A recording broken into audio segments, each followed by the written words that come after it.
Silhouette is instantly recognizable in newspaper photographs, in films, in chronicles of wars of the second half of the 20th century. A weapon that has become a symbol of an entire era, ideologies, conflicts, popular movements, and state armies.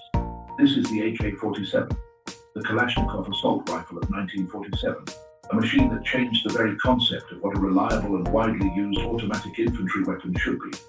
Today, it's easy to call it legend. There is a weapon known even to those who have never held one, a weapon whose silhouette is instantly recognizable in newspaper photographs, in films, in chronicles of wars of the second half of the 20th century, a weapon that has become a symbol of an entire era, ideologies, conflicts, popular movements, and state armies. This is the AK-47, the Kalashnikov assault rifle of 1947, a machine that changed the very concept of what a reliable and widely used automatic infantry weapon should be. Today, it's easy to call it legendary, but legends never emerge on their own. They are built on a complex set of factors: engineering genius, successful technical solutions, the political needs of a vast country, and the harsh conditions in which the weapon was required to serve. The AK-47 didn't become legendary overnight. In the late 1940s, it was just one of many projects created to replace the aging line of Soviet automatic weapons that had survived the Great Patriotic War. But this assault rifle had a creator whose fate alone could have become the subject of a documentary. Mikhail Kalashnikov, born into a large peasant family in the remote Soviet village of Kuryak, had no formal engineering training. After serving in the army, he found himself as a tank driver. His path to gunsmithing was almost accidental.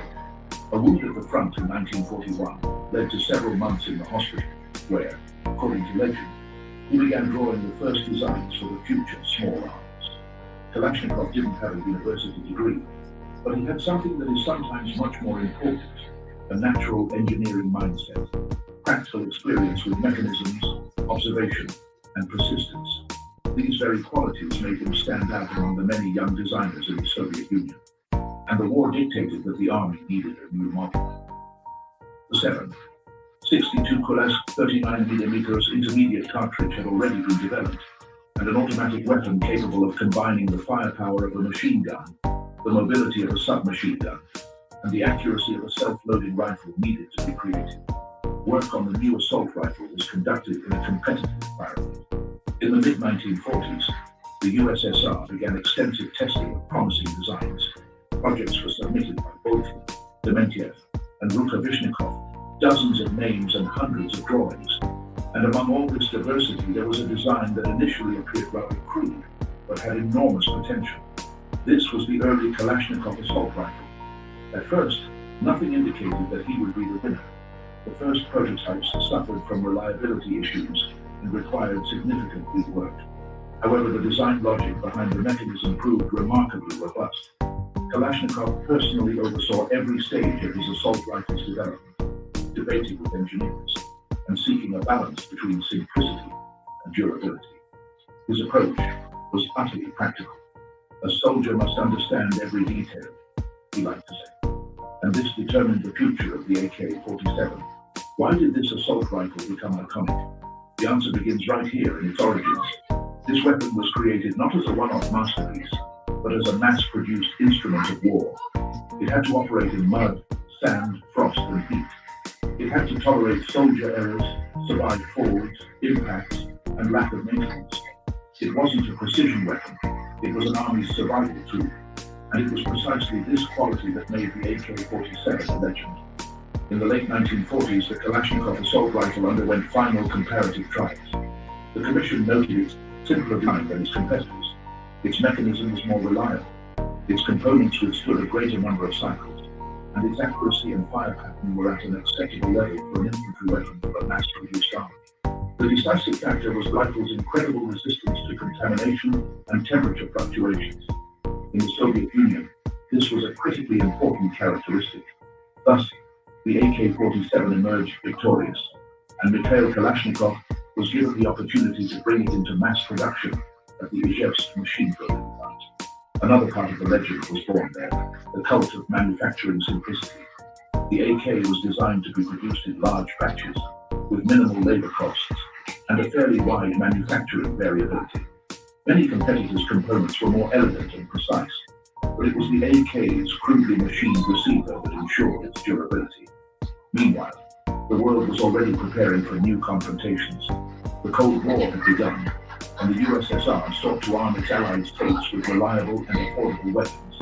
The AK-47 became more than just a rifle, but a geopolitical tool.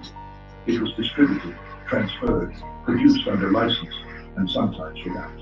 This was all because this assault rifle possessed a unique set of qualities. It was simple, inexpensive to produce, resilient to any environment, and effective enough to change the course of a battle. The AK-47 became part of culture, a symbol of freedom and struggle, appearing on coats of arms, flags, logos, feature films, and war chronicles. And this entire cultural wave grew out of a very simple idea, born in the mind of a Siberian peasant turned folk designer, to create a weapon that would never fail. Thus began the history of the machine gun that forever changed global military practice. When the Kalashnikov assault rifle won the competition and was recommended for adoption, its journey had only just begun. Years of refinement, dozens of comparative tests, and hundreds of comments from the commission lay behind it. But it was during these refinements that the design that would later become the benchmark was born. The early AK had a machine receiver, massive yet incredibly strong. This component wasn't just a frame, it balanced all the forces within the weapon, reducing the risk of distortion and increasing durability. This was crucial for the Soviet Union in the late 1940s. Industry, fresh from the war, needed designs that could be manufactured and maintained without the need for pinpoint precision. One of the key elements was the gas valve. It was located above the barrel rather than below it, as on some competitors. This solution simplified the design, reduced the number of parts, and improved the weapon's balance. The gas piston, rigidly attached to the bolt carrier, provided a powerful impulse capable of reliable operation even in heavily contaminated conditions. This piston became the hallmark of all subsequent Kalashnikov assault rifles. The bolt itself was designed as a rotating bolt with two locking lugs. This simple, reliable design allowed it to withstand heavy loads and ensure stable barrel locking. This design ensured that it remained functional even when partially worn, a feature unavailable to many Western counterparts of the time. When discussing the AK-47, it's impossible to ignore the very thing that made it a legend: its durability. The rifle performed where other weapons failed, even after thorough cleaning. The reason is a combination of several factors. 1. Large technological gaps. More space was left between moving parts than in Western models. As a result, sand, dust, or dirt simply didn't clog the mechanism. They had somewhere to go. 2. Super powerful impulse of automation. The long stroke of the gas piston and the powerful push of the bolt carrier ensured operation even under the most difficult conditions. Yes, recoil increased, but the rifle remained functional. 3. Durable and massive iron. The AK-47 was heavier than many of its competitors, but this weight ensured high survivability and service life of its components. 4. Maximum simplicity of design. No complex levers, delicate parts, or vulnerable components. All components can be disassembled in seconds and without tools. In the Army, such decisions are of paramount importance. A soldier in combat doesn't need a mechanism that requires meticulous maintenance. He needs a mechanism that will always fire, even if it falls in the mud, gets wet in the rain, or is left out in the cold. And the AK-47 did this better than anyone else. Ammunition, the heart of the machine gun. The AK-47 was designed for the intermediate 7.62 39mm cartridge, which became the basis of the Soviet concept of automatic infantry weapons. This cartridge wasn't a rifle cartridge. It was shorter, lighter, and had less energy than the 7.62 X-54R, but it allowed fire effectively in bursts, maintain sufficient penetration up to 300-400 nanos, reduce recoil and improve control, increase the portable ammunition load. The cartridge proved to be a happy medium, not overly powerful, but quite effective. It made it possible to create a weapon capable of delivering concentrated automatic fire at medium ranges, something the Soviet infantrymen lacked during the Great Patriotic War. In the early 1950s, large-scale production of the AK-47 began. A problem arose. Milled receivers were expensive and slow to manufacture. The USSR realized that the assault rifle needed to be truly mass-produced, and therefore as technologically advanced as possible. This is how the AKM version emerged, a modernized AK. But that's not what we're talking about here. For the AK-47, however, the following milestones were important: standardization of production, processing of parts for new equipment, improving the quality of trunks, adaptation of the design for large production volumes. The Ijevsk plant became the center of the arms industry, and it was there that the assault rifle took its final form. As mass production progressed, it found its way into the hands of troops, warehouses, training units, wherever a reliable weapon was needed. The first to receive the AK-47 were the socialist bloc countries, but within a few years, the assault rifle began appearing in conflicts in the Middle East, in Africa, in South America, in Asian countries, in partisan movements around the world, and everywhere he showed himself to be the same: simple, powerful, indestructible. The fighters noted the ability of the machine to operate with minimal maintenance, ease of learning, ability to withstand impacts, falls, and heavy contamination, impressive firepower. The AK-47 was especially valuable in jungles, deserts, and mountains. Where Western weapons quickly failed, the AK continued to fire. Here is a brief but accurate description of the AK-47's mechanics. Receiver: milled and massive.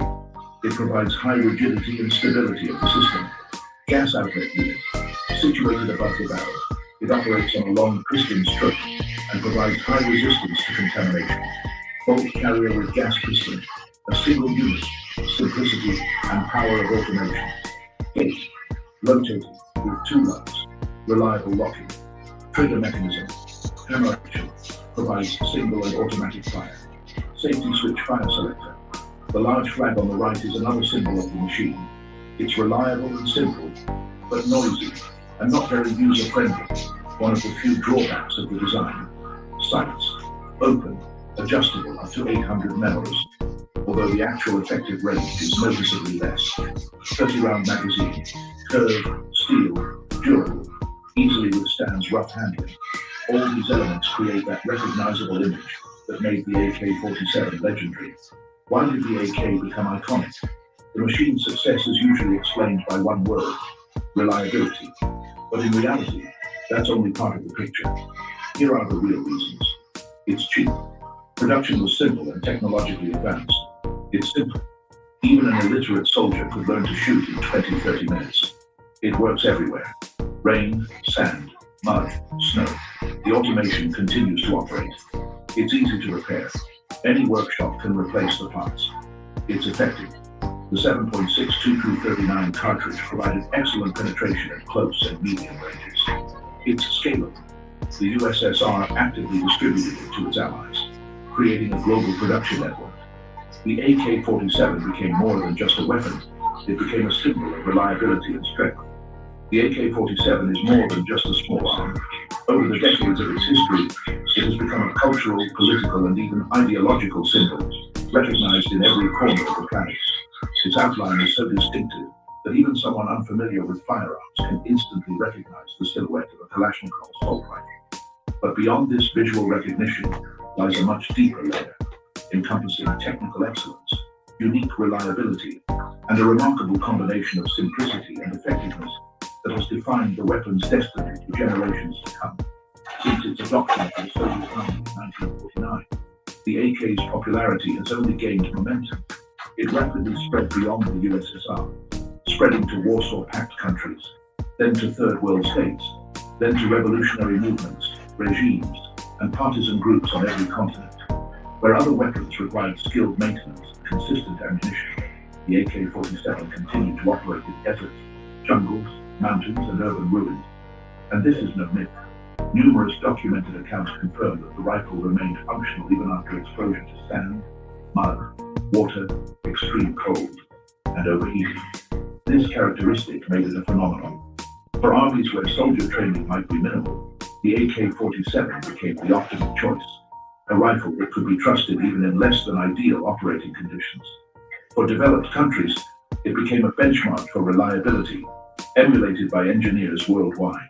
Many modern weapon systems, while not exact copies of the AK, have adopted its technical features, its durable bolt, its layout, its gas operation, and its trigger mechanism.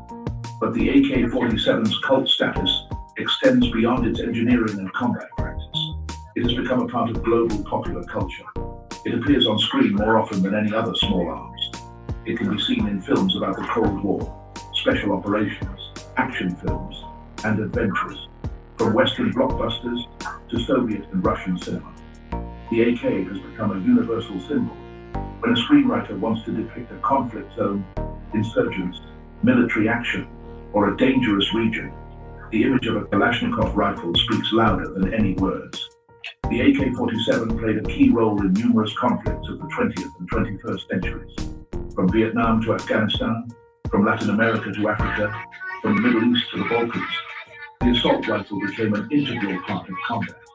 It became a weapon of liberation, oppression, revolution, and state armies. It was used by regular soldiers, guerrillas, militias, insurgents, special forces, and security forces.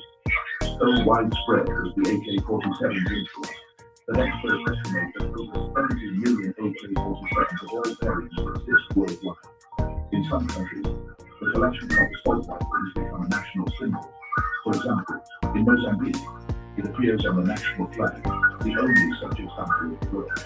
In other regions, it has become part of the official emblems of armed forces and even political organizations. This is an unprecedented case in the history of arms, where the design of a small arms has become an element of national symbolism. The AK-47's cult following is based not only on its widespread use, but also on its technical qualities. Experimental studies and modern bench tests show that Mikhail Kalashnikov's original design still meets 21st century reliability requirements, even with the advent of new materials, improved ergonomics, and modern modularity systems.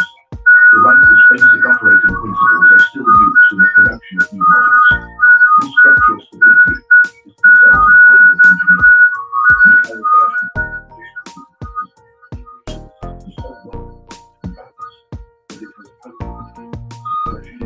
political systems, and technological efforts. And the more time passes, the more obvious it becomes. The AK-47 is not an archaic model, but the foundation of modern small arms, whose design remains relevant today. Today, the Kalashnikov assault rifle is used in over 50 countries worldwide. It remains the standard weapon in the Russian army, as well as in many countries in the CIS, Asia, Africa, and South America. It is copied, licensed, modernized, and studied. It has become a weapon that has transcended the boundaries of states and civilizations. Even nearly 8 decades after its first commercial production, it remains at the forefront and continues to compete with significantly more modern systems. Cinema, history, politics, culture, all of these are woven into the image of the AK-47. But most importantly, it's its practical value. The rifle remains a tool you can count on, and it's precisely this quality that makes it truly legendary.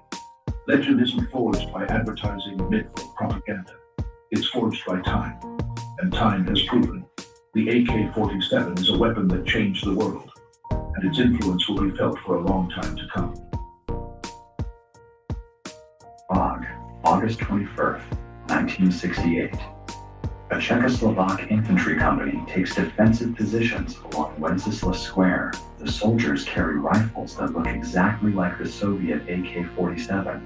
Same curved magazine, same overall profile, same gas-operated system. To a casual observer standing 50 meters away, they are indistinguishable from the weapons carried by Warsaw Pact armies across Eastern Europe. But they are not AK-47s. They are these 58 rifles, designed and manufactured in Czechoslovakia, and they share exactly 0 interchangeable parts with the Kalashnikov. The bolt is different, the trigger mechanism is different, the gas system is different, the receiver is milled of aluminum alloy, rather than stamped steel. The weapon is lighter, more accurate, and easier to maintain than the AK-47 it resembles. And in approximately 6 hours, soldiers carrying these rifles will be ordered to stand down as Soviet T-55 tanks roll into Prague to crush the reform movement known as the Prague Spring. The weapons they are holding were designed to be better than the AK-47.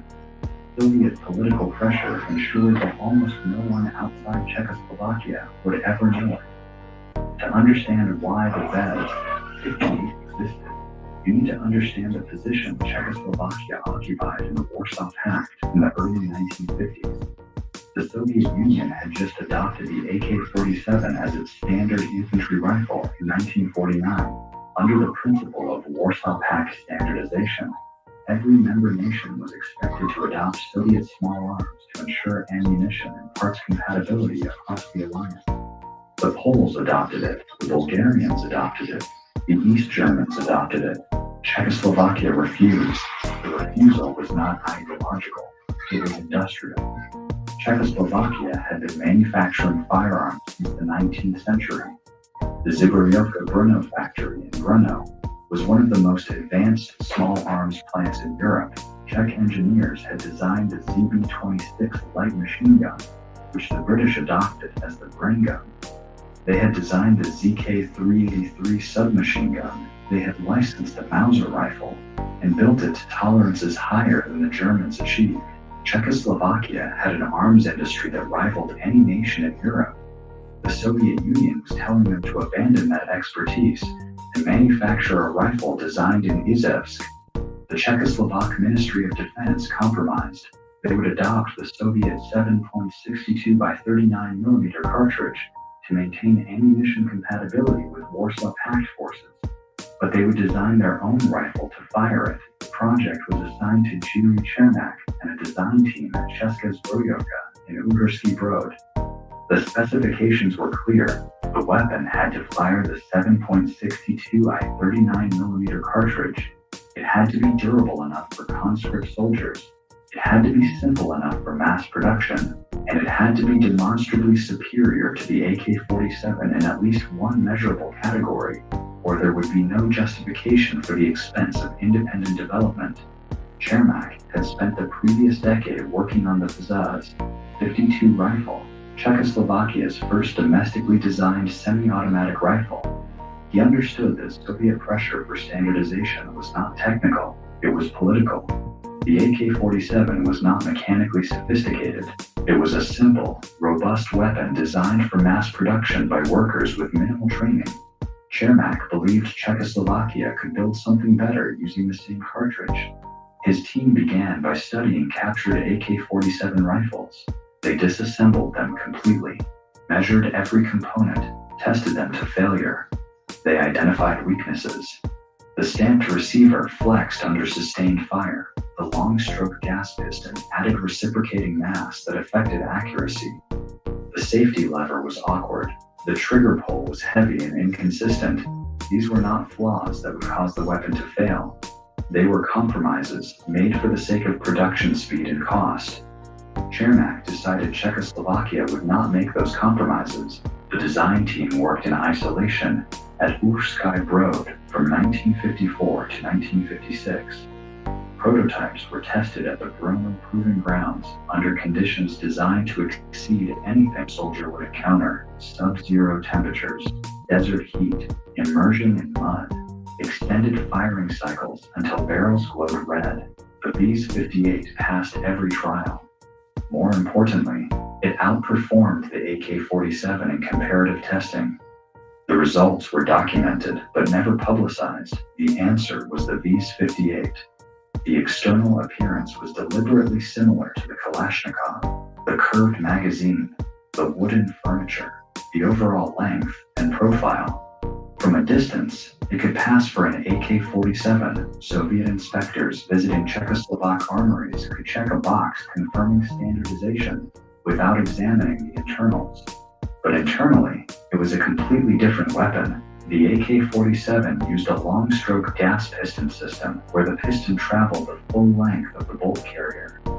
The Vaz 58 used a short-stroke gas piston that tapped gas from the barrel, drove the piston a short distance, and then disengaged, allowing the bolt carrier to continue rearward under its own momentum. The result was less reciprocating mass and smoother operation.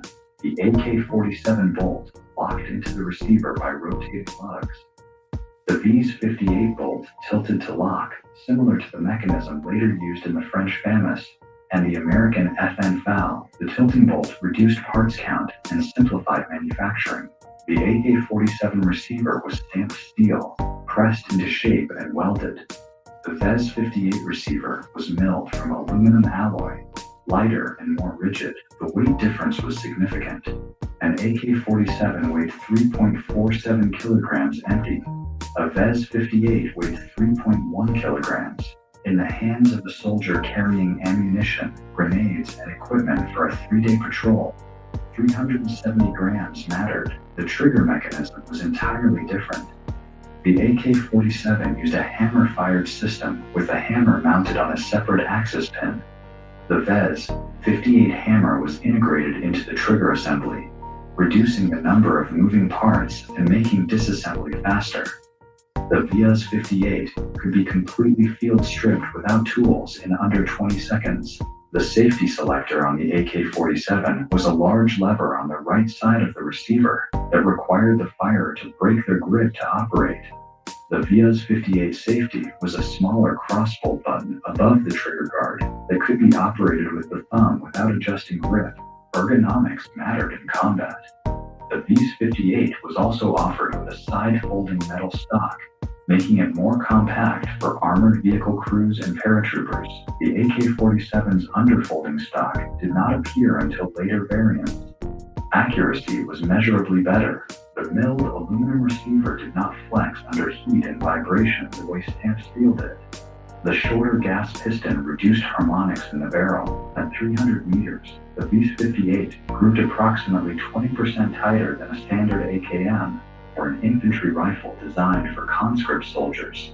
That difference translated to more effective fire at the ranges where most combat occurred. The first VZ-8 rifles entered service with the Czechoslovak People's Army in 1958. Production began at Česká zbrojovka Uherský Brod. The initial contract called for 200,000 rifles. By 1961, the weapon had fully replaced the older VZ-8 rifle in frontline units. Soviet military advisors inspecting Czechoslovak forces filed reports noting that Czechoslovakia had adopted the 7.62 by 39mm cartridge as required. The rifles carried by Czechoslovak soldiers resembled the AK-47 in form and function. Standardization was confirmed. The Czechoslovak government did not advertise that the rifles were internally incompatible with Soviet parts. They did not publish comparative performance data. They simply built a better rifle and kept quiet about it. The political problem emerged in the 1960s.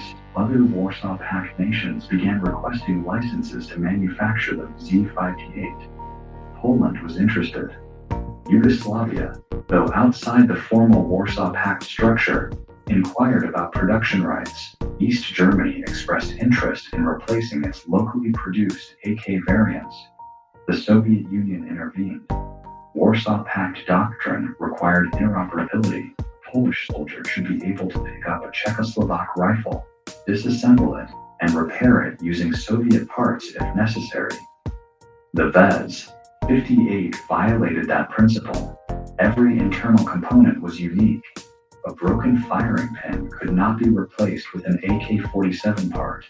A damaged bolt could not be swapped. In 1964, a Soviet military delegation visited Česká zbrojovka. The inspection lasted 3 days. Soviet engineers examined the Vez 58 production line, reviewed technical drawings, and conducted field tests with Czechoslovak troops. Their report, filed with the Warsaw Pact Joint Command, acknowledged that the Vez 58 demonstrated superior accuracy and lighter weight, then recommended that Czechoslovakia be directed to cease independent rifle development and adopt the AKM, the modernized version of the AK-47, for all future production. The Czechoslovak Ministry of Defense protested. They argued that the VEZ-58 represented a significant investment in domestic industrial capacity. Retooling factories to produce the AKM would cost millions of kronas and eliminate jobs like Česká Zbrojovka. The Soviet response was unambiguous. Standardization was a political requirement, not a technical preference. If Czechoslovakia wished to remain a valued member of the Warsaw Pact, it would align its small arms production with Soviet designs. The compromise reached in 1965 was cynical. Czechoslovakia could continue producing the Z-58 for domestic use, but it would not export to like these other Warsaw Pact nations. It would not license production to non-aligned states, and it would produce AK-47 clones for export under Soviet supervision under pressure from Moscow. Czechoslovakia agreed to restrict export and licensing of the VZ-58. The weapon would remain a domestic design. Nations requesting Czechoslovak-built rifles would be offered AK-47 clones manufactured under Soviet license instead. The VZ-58 was functionally banned from competing in the international arms market. Between 1958 and 1984, approximately 920,000 VZ-58 rifles were manufactured. Almost all remained within Czechoslovakia. Small quantities were exported to Syria, Iraq, and several African nations, but these were political gifts rather than commercial sales. The weapon that outperformed the AK-47 weight, accuracy, and ergonomics in every measurable way was confined to a mission of 15 million people. Then came August 1968, with China's spring reform movement led by Alexander Dubček that challenged Soviet control. Censorship was relaxed. Political prisoners were released. The Czechoslovak government announced it would remain in the Warsaw Pact, but pursue socialism with a human face. Moscow saw this as unacceptable deviation. On August 20, 1968, approximately 200,000 Warsaw Pact troops and 2,000 tanks crossed into Czechoslovakia. The invasion force included Soviet, Polish, East German, Hungarian, and Bulgarian units. The operation, codenamed Operation Danube, was the largest military deployment in Europe since 175,000 active personnel. They were equipped with modern armor, artillery, and air defense. On paper, they could have resisted. In practice, resistance would have triggered a war that would destroy the nation. The Czechoslovak government made the decision not to fight. President Svoboda ordered all military units to remain in barracks. Defense Minister Zurich issued written orders forbidding any armed response. The Czechoslovak People's Army was ordered not to resist. Soldiers were instructed to remain in barracks. Officers were told that resistance would trigger a full-scale war that Czechoslovakia could not win. Most units obeyed. Some did not. In Prague, scattered units took defensive positions. They carried VZ-58 rifles. They did not fire. The order to stand down held. In the early hours of August 21st, a company from the 4th Motorized Regiment moved to defensive positions near Wenceslas Square. They were armed with VZ-58 rifles. Soviet airborne troops from the 7th Guards Airborne Division had seized Gruzny Airport hours earlier. T-55 tanks from the Soviet 20th Guards were entering the city. The Czechoslovak soldiers stood in formation, weapons slumped as the tanks rolled past, but photographs from August 21 show Czechoslovak soldiers standing in formation as Soviet tanks passed. Their VZ-58 rifles swung. Watching an invasion, they were forbidden to resist. Some soldiers left. Some stood rigid at attention. All obeyed orders. Civilians threw rocks and Molotov cocktails at Soviet tanks. Czechoslovak soldiers did not. The irony was absolute. The rifles in their hands had been designed to be superior to the Soviet standard. They had been suppressed by Soviet political pressure from being recognized as superior, and now they were being carried by soldiers ordered not to use them as Soviet tanks occupied the capital. If you are finding this exploration of Cold War arms politics and engineering worth your time, Hit subscribe. It costs nothing, takes 1 second, and helps this channel grow. After 1968, the B-5 agent remained in Czechoslovak surface. Production continued until 1984. The weapon saw combat in limited numbers wherever Czechoslovak military advisors were deployed. Small quantities reached Palestinian groups. Some appeared in conflicts in Africa and the Middle East, but the Vaz-58 never achieved the global distribution of the AK-47. By the late 1980s, over 100 million AK pattern rifles had been produced worldwide. The Vaz-58, despite being lighter, more accurate, and more ergonomic, had reached less than 1 million. The Cold War arms market was not driven by technical merit, it was driven by political elite and industrial capacity. The AK-47 won because the Soviet Union gave it away to client states and licensed production to allies. The Vaz-58 lost because Czechoslovakia was not allowed to compete. When Czechoslovakia split into the Czech Republic and Slovakia in 1993, both nations retained the Vaz-58 as their standard rifle. The Czech Republic continued using it until 2010, when it was finally replaced by the CZ-805 Gram, a modern modular rifle chambered in 5.56 by 45mm NATO. Slovak forces used the VT-58 until 2016. Over 50 years of service for a rifle that the world was never supposed to know was better than the gun it was designed to replace. Today, the surplus VT-58 rifles are available on the civilian market in nations that allow semi-automatic rifle ownership.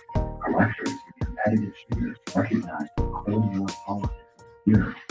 The weapon is lighter than an AK-47. It's more accurate. It handles better. The aluminum receiver is not rust. The short-stroke gas piston runs cleaner. The token bolt is easier to maintain. In side-by-side comparisons, the V-58 consistently outperforms the AKM in accuracy, reliability after extended firing, and ease of disassembly. None of that mattered in 1960 when Soviet advisors demanded Warsaw Pact standardization. None of it mattered in 1968 when Moscow restricted export licenses. And none of it mattered in the decades that followed when the AK-47 became the most widely distributed military rifle in human history, while the V-58 remained a footnote in arms catalogs. The engineering lesson is straightforward. A superior design does not guarantee success. Political access to markets, industrial capacity for mass production, and willingness to license or give away technology matter more than technical specifications. Czechoslovakia built a better rifle than the Soviet AK-47. The Soviet Union assured that building a better rifle was irrelevant. The Vaz-58 was not marketed. It was not licensed broadly. It was not given to insurgent groups or sold at subsidized prices to developing nations. It was confined to Czechoslovakia and suppressed from competing because competition would have undermined the standardization narrative that held the Warsaw Pact together. Return to Prague, August 21st, 1968. A soldier stands in formation, holding a V-58 rifle. The weapon in his hands is lighter than the AK-47 carried by the Soviet soldier in the tank passing 10 meters away. It is more accurate. It is easier to maintain. It was designed by Czech engineers who understood that a rifle is a tool, and that tools should be built to the highest standard the nation's industry can achieve. And it was banned from being recognized as superior because recognizing that superiority would have required admitting that Soviet designs were not the inevitable peak of socialist engineering. 910,000 rifles built, 50 years of service, zero recognition outside a nation of 15 million. That is not technical failure. That is political suppression. The Vaz-58 was the AK-47 killer that the Soviet Union killed before it could compete. Never check their gift card value. Don't waste your gift card. Check first. Think before you use it. Same card, different value. Check now and avoid losing money. Dear Dog, gift card trading app. High rates, fast and safe. Multiple cards. You can find the card card you want to sell. Support card types from different countries. Order fast. Quick order settlement with less waiting time. Like trading. Quick transfer to account. Better service. More partners choose to trust us. More and more positive reviews. Please join us now. Long River, Finland, December 1939. A Soviet reconnaissance unit is moving through snow-covered forests. The temperature is minus 34 degrees Celsius. The men are wearing standard-issue Soviet winter uniforms, gray coats and felt boots, designed for temperatures 10 degrees warmer than this. Their orders are to identify Finnish defensive positions along the Kalwa River sector and report back. They are moving in a column, approximately 20 men, weapons ready, eyes scanning the tree line. The first man drops without a sound. No visible muzzle flash, no echo, just a body falling sideways into the snow. By the time the others realize what is happening, 3 more are down. The survivors scatter into the trees and start shooting at shadows. There is nothing in the shadows. The shooter is 400 meters away, lying in a snow hollow he dug himself before dawn, covered in a white camouflage suit made from bed sheets. Breathing through his mouth to prevent visible vapor, he does not use a telescopic sight. He does not need one. He has been shooting in these forests since he was 11 years old. His name is Sima Heiha. The Soviets will call him the Lion Smirk, the White Death. Over the next 104 days, he will accumulate more confirmed kills than any sniper in recorded military history. He will do it with a rifle that Soviet military analysts had classified as technologically obsolete. A rifle whose basic design was nearly 50 years old. A rifle that Finnish conscripts complained about, that regular army units were trying to replace, that foreign military observers dismissed as a relic of a previous century. The Mosin Nagant Model 1891. To understand why Heiha's achievement was considered impossible, you need to understand both the man and the weapon. The Mosin Nagant was designed in 1891 by Russian Colonel Sergei Mosin and Belgian designer Leonid Nagant. The Imperial Russian Army adopted it as their standard infantry rifle. It was a bolt-action design, 5 rounds in an internal magazine, chambered with a 7.62 by 54mm R cartridge. The R stood for Rind, a design characteristic that other nations had moved away from by the early 20th century because Rind cartridges fed less reliably in automatic and semi-automatic weapons. The Mosin Nagant was not modern. When Finland gained independence in 1917, Finnish forces inherited large stocks of Russian Mosin Nagant rifles from the dissolution of the Tsarist army. Finnish armorers modified them over the following decades. Better triggers, improved sights, more accurate barrels. The Finnish Mosin Nagant variants, designated M27, M28, and M2830, were meaningfully superior to their Russian originals. But they were still bolt-action rifles firing a cartridge from 1891. German infantry carrying the Karabiner 98K. American troops would soon carry the semi-automatic M1 Garand. Soviet snipers were using the SV-240 semi-automatic.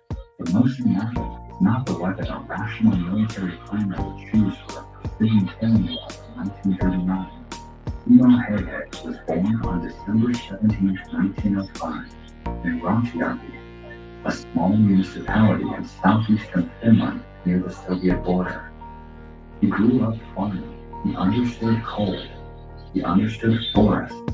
He understood the precise, patient work of hitting a target from a long distance. Because in rural Finland in the early 20th century, hunting was not sport but necessity. Accuracy meant food. Heiha completed his compulsory military service and joined the Finnish Civil Guards, a voluntary defense organization. He spent his free time shooting. He became exceptionally good at it.